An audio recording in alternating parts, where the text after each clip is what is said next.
विद्यार्थी मित्रांनो, मी समाधान महाजन. माझा आधुनिक भारताचा इतिहास हे पुस्तक तुम्ही वाचत असालच. आज आपण ज्या विषयावर बोलणार आहोत ते म्हणजे सध्या आयोगाने जो नुकताच अभ्यासक्रमामध्ये जे थोडे बदल केलेले आहेत, ते बदल म्हणजे नेमके काय आहेत ते आपण इत्थंभूत त्याच्याबद्दल थोडी माहिती घेऊयात. पण तत्पूर्वी मी सर्वांना अशी विनंती करेल माझ्या विद्यार्थी मित्रांना की त्यांनी या गोष्टीकडे फारसं लक्ष न देता किंवा याच्यामुळे पॅनिक न होता, गोंधळून न जाता सध्या येणारी जी पूर्वपरीक्षा आहे या पूर्वपरीक्षेवरच फोकस करावा. कारण हा जो काही अभ्यासक्रमातील बदल आहे हा मुख्य परीक्षेच्या संदर्भात आहे. त्यामुळं पूर्वपरीक्षेचा अभ्यास तुमचा जो सुरू आहे तो सध्या तुम्ही सुरू ठेवा.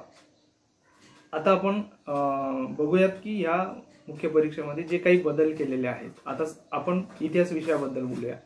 इतिहास विषयामध्ये त्यांनी जे काही बदल केलेले आहेत तर त्यातले 99% हा सिलेबस जसाच्या तसा आहे. फक्त याच्यामध्ये जर त्यांनी काही केलं असेल तर मर्जिंग केलं आहे. एका घटकातले 3-4 घटक तयार केलेले आहेत. त्याच्यामुळे जर आपण राज्यसेवेच्या मुख्य परीक्षेचा अभ्यासक्रम तुमच्या समोर असेल जुना आणि नवा, तर तुम्ही एक बघा, जुन्या अभ्यासक्रमामधल्या सिलेबसमध्ये 1.9 इथपर्यंतचे टॉपिक होते आणि नवीन अभ्यासक्रमामध्ये ते 13 पर्यंत 13 टॉपिक्स त्यांनी ते दाखवलेले आहेत. तर याचा अर्थ सरळ सरळ असा आहे का की 9चे 13 त्यांनी तेवढे 3-4 टॉपिक वाढवले का? तर ते वाढवलेले नाहीत. त्यांनी काय केलेलं आहे की एका टॉपिकमध्ये जी अनेक घटक होती त्यांना त्यांनी वेगळं केलेलं आहे आणि त्याच्यावरचेच प्रश्न अनेकदा याच मुख्य परीक्षेमध्ये ते विचारले गेलेले आहेत. तो टॉपिक फक्त वेगळ्या पद्धतीनं त्यांनी याच्यामध्ये ऍड केला आहे. म्हणजे सिलेबस थोडक्यात त्यांनी इलॅबोरेट केला आहे, थोडा डिस्क्रिप्टिव्ह केलेला आहे, अशा अर्थाने की फक्त त्यांनी हेडिंग नवीन टाकलेले आहे. त्याच्यामध्ये वेगळं काही केलेलं नाही किंवा त्याच्यात वजा काही केलेलं नाही, ऍडिशन काही केलेलं नाही. त्यांनी आहे तोच सिलेबस जो आहे तो इलॅबोरेट केलेला आहे. तो कशा पद्धतीने इलॅबोरेट केला आहे आपण 1 बाय 1 चॅप्टर वाईज जाऊया आणि चॅप्टर वाईज बघूया. तत्पूर्वी मी अजून एक सांगतो की याच्यामध्ये 2 घटक जे आहेत त्याच्यातला एकही शब्द त्यांनी बदललेला नाही. तर आता कोणते ते 2 घटक आहेत तर पूर्वीचा जो 1.2 होता, म्हणजे ज्याला आपण हे म्हणायचो पहिला जो ब्रिटिश सत्तेची भारतामध्ये स्थापना, हा पूर्वीचा जो 1.2 ला त्यांनी दिलेला होता की प्रमुख भारतीय सत्ता देशांच्या विरुद्ध युद्ध, तैनाती फौज, खालसा धोरण आणि 1857 पर्यंत ब्रिटिश राज्याची रचना. तर खरं तर हा घटक हा 1 नंबरला पाहिजे होता, तर तो त्यांनी 2 नंबरला दिला होता. तो आता त्यांनी परत 1 नंबरला केलाय. याच्यामध्ये कसल्याही प्रकारचा बदल नाही. तो जे प्रकरण आहे ते जसंच्या तसं आहे. आणि दुसरं, आफ्टर इंडिपेंडन्स, स्वातंत्र्योत्तर भारत, हे जे पूर्वीचं 1.7चं प्रकरण होतं ते आता 1.11 ला त्यांनी ते टाकलेलं आहे. याही चॅप्टरमध्ये काहीही बदल केलेला नाही. फक्त लाल बहादूर शास्त्री हे नाव त्यांनी ऍड केलेलं आहे आणि बाकी सगळ्या गोष्टी जसं तसे आहेत. आणि याच्यावरचे प्रश्न विचारले गेलेत हे सगळ्या घटकांवर.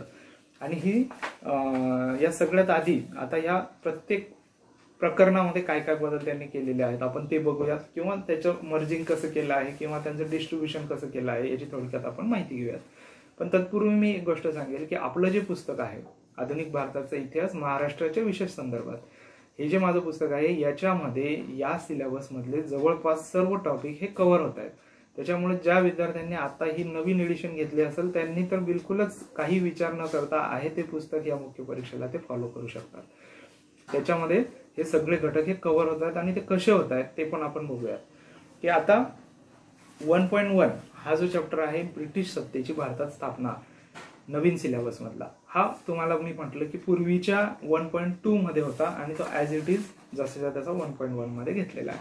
दुसरा जो चॅप्टर आहे आधुनिक भारताचा इतिहास, आधुनिक शिक्षणाची ओळख, याच्यामध्ये जे वृत्तपत्र, रेल्वे, टपाल, तार हा जो होता हा देखील असाच्या असा हा पूर्वीचा 1.1 होता. त्याच्यामुळे याच्यातही फार बदल केलेला नाहीये, बदल नाहीच आहे म्हणजे.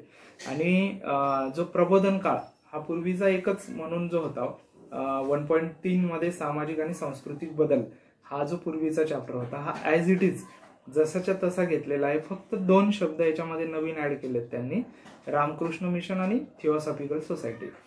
तर याच्यामधलं थिओसॉफिकल सोसायटी ऑलरेडी आपल्या पुस्तकामध्ये आलेलं आहे.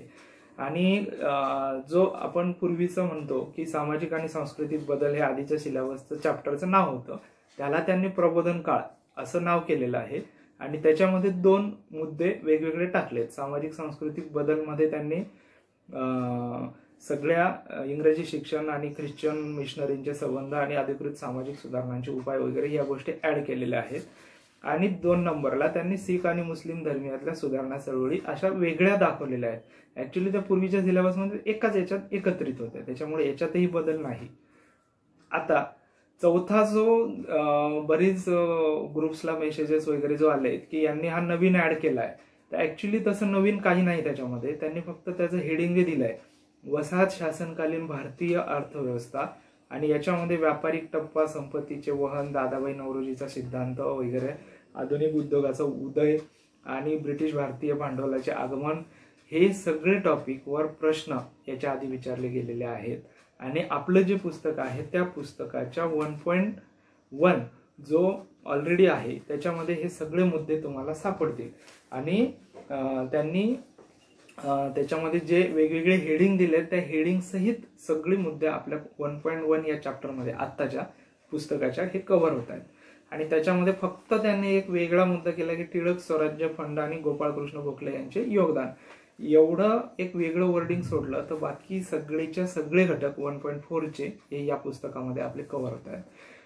आता 5वा जो मुद्दा आहे भारतीय राष्ट्रवादाचा उदय, हा पूर्वीचा भारतीय राष्ट्रवादाची निर्मिती व विकास या चॅप्टरशी रिलेटेड आहे. आणि आता हा जो घटक आहे भारतीय राष्ट्रवादाचा उदय, या घटकात पूर्वीचा 1.4 आणि 1.5 यांना एकत्रित करून हा घटक बनवण्यात आला आहे. आता याच्यात काय काय ऍड केलं आणि काय दुसऱ्या प्रकरणात कमी केलंय ते बघा. म्हणजे सामाजिक पार्श्वभूमी 1.5 मध्ये होता, राष्ट्रीय संघटनांची स्थापना 1.5 मध्ये होता, स्वातंत्र्यपूर्व भारतातील सामाजिक जागृती, वृत्तपत्र आणि शिक्षणाची भूमिका हा देखील 1.5 मध्ये होता. 1857चा उठाव हा 4थ्या चॅप्टरमध्ये होता, तो त्यांनी 5व्या चॅप्टरमध्ये टाकलाय.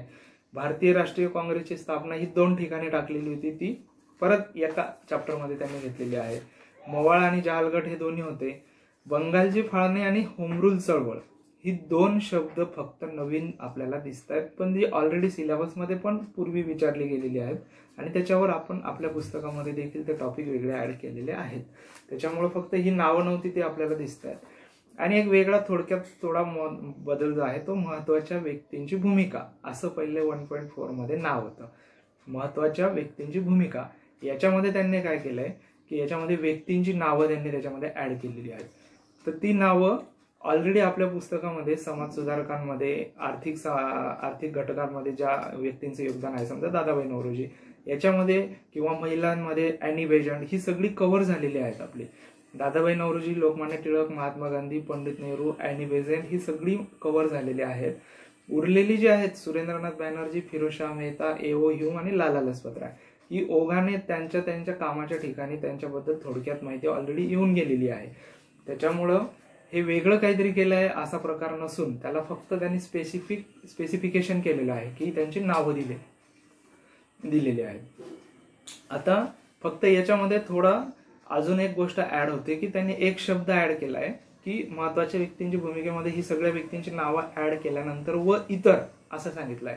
त्याच्यामुळे याला एक वाईड स्कोप अजूनही बनतो की याच्यामध्ये जी राष्ट्रीय चळवळीमध्ये योगदान देणारी राष्ट्रीय स्तरावरची, म्हणजे महाराष्ट्राची जी व्यक्ती आहेत ही महाराष्ट्राचे समाज सुधारक आणि महाराष्ट्राच्या इतर चळवळींमध्ये ती येतात, पण अखिल भारतीय स्तरावरच्या ज्या व्यक्ती याच्यामध्ये कव्हर होत नाही या सगळ्या व इतर या शब्दामध्ये कव्हर होऊ शकतात. आता 1.6 म्हणजे ब्रिटिश शासनाविरुद्ध झालेले प्रसिद्ध उठाव, हा जो चॅप्टर आहे हा देखील नव्या नावाने इन्क्लूड झालेला आहे, पण पूर्वीपासून याच्यावर देखील प्रश्न येत होते. याच्यावरचे सर्व टॉपिक आपल्या पुस्तकामध्ये ऑलरेडी आपण कव्हर केलेले आहेत.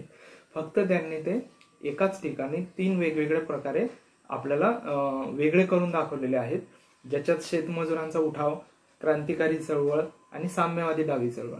आता पूर्वीचा जर सिलेबस पाहिला तर त्याच्यामध्ये क्रांतिकारी चळवळ हा त्यांनी केलेला नव्हता, वेगळा दाखवलेला नव्हता, पण प्रश्न विचारलेले होते. आणि ते प्रश्न विचारलेले असल्यामुळे आपल्या पुस्तकामध्ये आपण ऑलरेडी संपूर्ण क्रांतिकारी चळवळ ऍड केलेली होती. शेतमजुरांची आदिवासी चळवळ ही ऑलरेडी आपल्या पुस्तकामध्ये ऍड आहे. साम्यवादी डावी चळवळ ही जुन्या सिलेबसमध्ये पण होती आणि आता पण आहे, ती जशीच्या तशी आहे. आणि त्यामुळं 1.6 हा जो आहे हा चॅप्टर जरी आपल्याला वेगळा वाटत असला तरी यातले सर्व मुद्दे पूर्वीच्या सिलेबसमध्ये आणि आपल्या पुस्तकामध्ये हे कव्हर झालेले आहेत. आता 1.7 म्हणजे पूर्वीचा 1.7 जो होता हा गांधी युगातील राष्ट्रीय चळवळ हे त्याला नाव होतं. आताच्या 1.7ला त्यांनी नाव दिलंय गांधी युगातील राष्ट्रीय चळवळ व डॉक्टर बाबासाहेब आंबेडकरांच्या अस्पृश्यतेच्या समस्येबाबतचा दृष्टिकोन.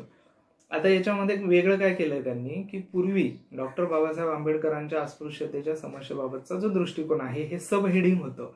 म्हणजे गांधी युगातील राष्ट्रीय चळवळी या हेडिंग खाली हे हेडिंग होतं.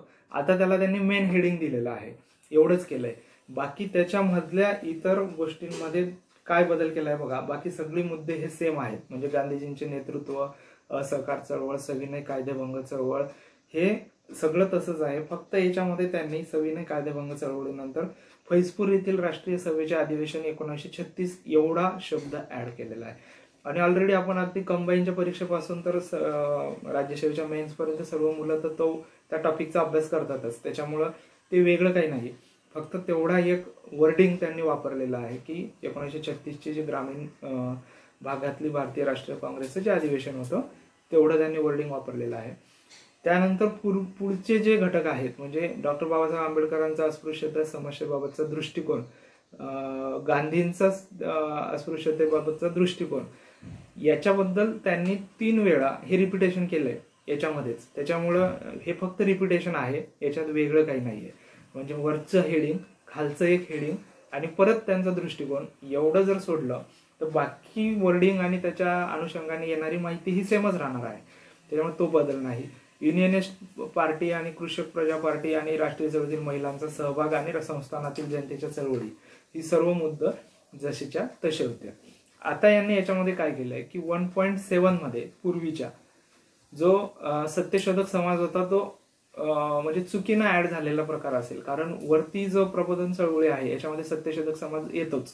त्याच्यामुळे ते वर्डिंग यांनी याच्यातून काढून घेतलेलं आहे. ते एक चांगलं झालं.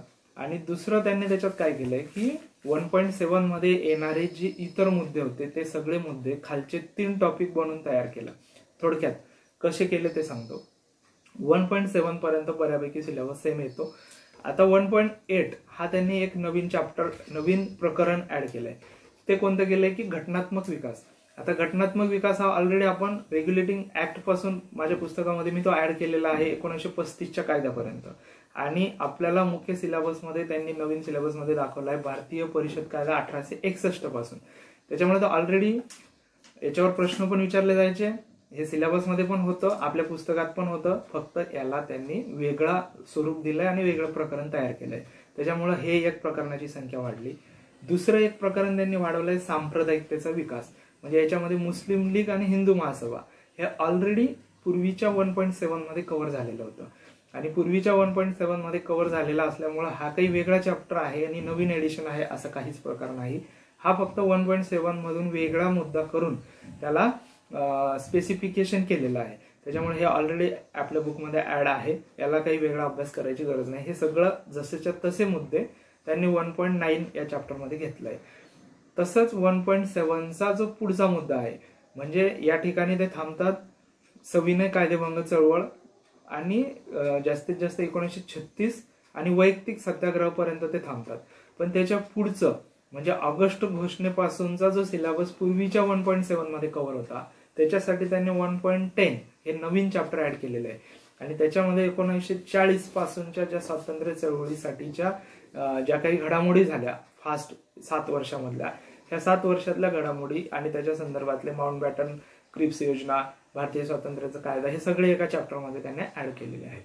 त्याच्यामुळं याचाही काही वेगळेपणा करण्याची गरज नाही. हे सगळं आपल्या बुकमध्ये पण आहे आणि पूर्वीच्या सिलेबसमध्ये पण होतं. दुसरा 11वा जो चॅप्टर आहे हा 11वा चॅप्टर म्हणजे पूर्वीचा चॅप्टर जो होता स्वातंत्र्योत्तर भारत हा जो होता हा जसाच्या तसा त्यांनी त्या ठिकाणी ठेवलेला आहे. याच्यामध्ये कुठलाही बदल केलेला नाही. आणि या पुस्तकासाठी म्हणजे या प्रकरणासाठी जी काही 4-5 पुस्तकं मुलं वाचतात तेही वाचायची गरज नाही. आपल्या पुस्तकामध्ये ऑलरेडी जर तुम्ही आफ्टर इंडिपेंडन्स एकदा वाचून पहा 100 ते 125 पेजेस मध्ये सगळा डाटा याच्यामध्ये ऍड आहे. म्हणजे तुमच्या सगळ्या खलिस्तानच्या, पंजाबच्या, आसामच्या प्रश्न आणि पंडित नेहरूंच्या काळापासून लालबहादूर शास्त्री, इंदिरा गांधी, आणीबाणी, जयप्रकाश नारायण ही सर्व मुद्दे आपल्या पुस्तकामध्ये व्यवस्थित मी कव्हर केलेली आहे. आणि सर्व रेफरन्स बुक त्याला जी आपण सगळी मुलं वापरतो ते सर्व रेफरन्स बुकचा यूज करून आपण ते तयार केलेलं प्रकरण आहे. त्याच्यामुळे नक्की एकदा वाचा. खूप छान स्वातंत्र्योत्तर भारत या पुस्तकामध्ये आपण दिलेलं आहे आपल्या पुस्तकात. नंतर जो आहे तो महाराष्ट्रातले निवडक समाज सुधारक. आता समाज सुधारक आपण कंबाईनच्या विद्यार्थ्यांपासून समाज सुधारकांबद्दल मुलं जे अभ्यास करतात तीच समाज सुधारक याच्यात आहेत. याच्यामध्ये इलॅबोरेशन केलेलं आहे, वाढवलेली आहेत. ती कशी वाढवली ते आपण बघूयात. की समाज सुधारकांमध्ये त्यांनी जे मुद्दे ऍड केलेले आहेत त्याच्यामध्ये पूर्वी 16 समाज सुधारक होते. 16 समाज सुधारक होते आणि आता 20 समाज सुधारक त्यांनी नवीन दाखवलेले आहेत.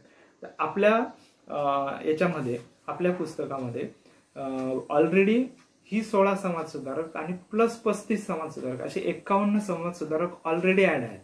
आणि या पुस्तकामध्ये आता नवीन जी दिसत आहेत तुम्हाला हे 20 नवीन जे टाकलेले दिसत आहेत हे 16 आणि 20 म्हणजे 35 समाज सुधारक नवीन सिलेबसमध्ये दिसत आहेत. आपल्या पुस्तकात ऑलरेडी 51 आपण ऍड केलेत आणि त्याच्यामध्ये हे जवळपास सर्व समाज सुधारक हे कव्हर होत आहेत. फक्त 2 व्यक्ती बाबा आमटे आणि न्यायमूर्ती तेलंग ह्या 2 व्यक्ती सोडल्या तर जवळपास सर्व व्यक्तींचा आपल्या पुस्तकामध्ये आढावा आपण घेतलेला आहे. त्यामुळे याचाही फार बाऊ करण्याचं कारण नाही. आता शेवटचं जे चॅप्टर आहे हे महाराष्ट्राचा सांस्कृतिक वारसा.